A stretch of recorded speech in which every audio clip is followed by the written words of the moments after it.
सीधे रुक करते हैं तमिलनाडु के थेनी का, जहां पीएम मोदी की चुनावी सभा चल रही है. Is an effort to hurting the people of Tamil Nadu.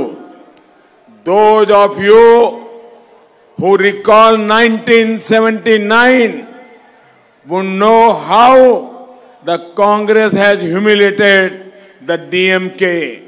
More recently, when the 2G scam happened, DMK leaders were criticizing the Congress. அதே போல இந்த தமிழகத்தின் எதிரிகளாக தங்களை வரித்துக் கொண்டவர்கள் எல்லாம் இப்போது ஒன்று சேர்ந்திருக்கிறார்கள். தமிழகத்தின் வளர்ச்சிக்கு எதிராக ஒன்று சேர்ந்திருக்கிறார்கள். நான் 1979ஆம் ஆண்டை உங்களுக்கு நினைவுபடுத்த விரும்புகிறேன்.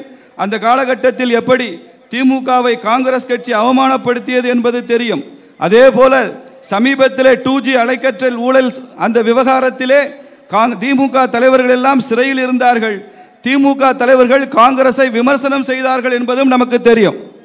Despite such bitterness in the past, today the Congress and the DMK are together again in an attempt to mislead the people.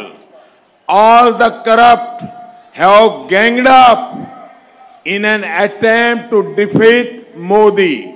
இது போன்ற கசப்புணர்ச்சிகளை எல்லாம் தாண்டி, கடந்த காலத்தில் இருந்த நிலைமை எல்லாம் தாண்டி இன்று காங்கிரசும் திமுகவும் ஒன்றாக சேர்ந்திருக்கிறார்கள் என்பது நமக்கு தெரியும். அவர்கள் நம்மை எல்லாம் தவறாக திசை திருப்ப பார்க்கிறார்கள். அவர்கள் எல்லாம் ஊழலுக்கு ஆதரவாக ஒன்று திரண்டிருக்கிறார்கள். அது மாத்திரமல்ல, மோடியை தோற்கடிக்க வேண்டும் என்பதற்காக அவர்கள் ஒன்று சேர்ந்திருக்கிறார்கள். Friends, some days ago, DMK Supremo projected the Namdar as Prime Minister, but no one was ready to accept it. Not even their Mahamilavati friends. Why? Because they all are in the line to be Prime Minister and dream of the post. நண்பர்களே, சில நாட்களுக்கு முன்பு திராவிட முன்னேற்ற கழகத்தினுடைய தலைவர் தனது எஜமான் அவர்களை பிரதமராக முன்மொழிந்தார். ஆனால் இந்த நாட்டில் யாருமே அதை கேட்டு மகிழ்ச்சி அடையவில்லை, ஏற்றுக்கொள்ளவில்லை. அவர்கள் கூட்டணியை சார்ந்தவர்கள் கூட அவரை பிரதமராக முன்மொழிந்ததை ஏற்றுக்கொள்ளவில்லை. ஏனென்று சொன்னால் அந்த கூட்டணியில் இருக்கிற அத்தனை பேரும் தாங்கள் பிரதமராவதற்கான வரிசையிலே காத்திருக்கிறார்கள். Friends, what all have we been witness to? Father becomes the finance minister and son loots the country. Whenever they are in government, they always loot. The Madhya Pradesh government has become their ATM. They are diverting money meant for the poor and the children for use in their election. This has become known as the Tughlaq Road scandal. I am sure you all know which big Congress leader stayed on Tughlaq Road in New Delhi. நண்பர்களே, நாம் அனைவரும் ஒன்றை பார்த்து கொண்டே இருக்கிறோம். தந்தை இந்த தேசத்தின் நிதியமைச்சராக இருக்கிறார், மகன் இந்த தேசத்தை கொள்ளையடித்தார்.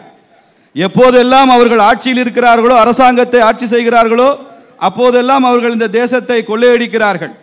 இப்போது இருக்கிற மத்திய பிரதேச அரசாங்கம் அவர்களுக்கான ஏடிஎமாக மாறி இருக்கிறது. ஏழைகளுக்கும் குழந்தைகளுக்குமான நிதி ஆதாரங்களை எல்லாம் அவர்கள் தங்கள் தேர்தல் செலவுகளுக்காக பயன்படுத்த. चलिए, रामनवमी के मौके पर पटना के महावीर मंदिर में खास इंतजाम हैं. भक्तों को जल्द से जल्द भगवान हनुमान के दर्शन हो जाएं, इसके लिए पूरा इंतजाम किया गया. महावीर मंदिर न्यास समिति के सचिव किशोर कुणाल ने बताया कि हर बार की तरह इस बार भी मंदिर में दर्शन के लिए विशेष इंतजाम किए गए हैं और साथ ही 108 किलोग्राम लड्डू का भोग लगाने की तैयारी है. उनसे बात की हमारे सहयोगी साकेत ने.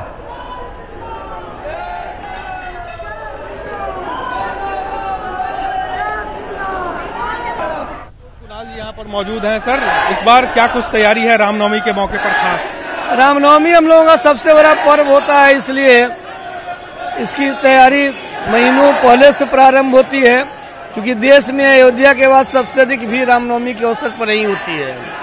और तिरुपति के बाद सबसे अधिक लड्डू यहीं बिकता है। तो हम लोगों का सारा उद्देश्य रहता है कि भक्तों को कम से कम समय में दर्शन हो सके, इसलिए यहाँ से लेकर के आप देख रहे होंगे वीर कुंवर सिंह पार्क तक सारी व्यवस्था, शेड है, उसके बाद बैरिकेडिंग है ताकि लोग पंक्ति में आ सकें और बिना किसी झंझट के ये लोग दर्शन कर सके। समय तो लगता है 4 से 6 घंटे लगते हैं लोगों को पंक्तिबद्ध होने में। और सब हम लोग जैसे टीवी लगाते हैं दिखलाने के लिए कि यहाँ जल्दी जल्दी दर्शन हो रहा है। ये सब व्यवस्था प्रथा आप लोग करते हैं कि लड्डू चढ़ता है, कभी 51 किलो का, कभी इस बार 108 किलो हम लोग हर साल चढ़ाते हैं, इस बार भी चढ़ेगा। इसके अलावा मुख्य पूजा होती है 12 बजे। भगवान का जन्म हुआ था 12 बजे दिन में, मध्याह्न में। तो यहाँ 1.5 घंटे की पूजा होती है। पूजा करने के बाद भगवान को भोग लगता है, भोग के बाद आरती होती है, प्रसाद वितरण होता है। बहुत बहुत धन्यवाद। तो खास तौर से जो तैयारी है इस बार वो बता रहे थे किशोर कुणाल जी, और यही पूरी व्यवस्था यहाँ पर देखते हैं। निश्चित तौर पर जो तैयारी है, क्योंकि भीड़ बहुत ज्यादा होती है, जैसा कि खुद उन्होंने बताया कि हनुमानगढ़ी के बाद पटना के हनुमान मंदिर में सबसे ज्यादा भीड़ होती है, तो उसको लेकर तैयारी पूरी की गई है। कैमरा पर्सन दीपक के साथ साकेत कुमार, न्यूज 18 पटना। तो रामनवमी को लेकर रोहतास जिला प्रशासन हाई अलर्ट पर है। इसे लेकर शुक्रवार को जिलाधिकारी ने स्थानीय लोगों के साथ बैठक की। बैठक में एसपी सत्यवीर सिंह भी मौजूद रहे। इसमें मुख्य रूप से सभी को भाईचारा बनाकर रखने और सौहार्द के वातावरण में त्योहार मनाने की अपील की गई।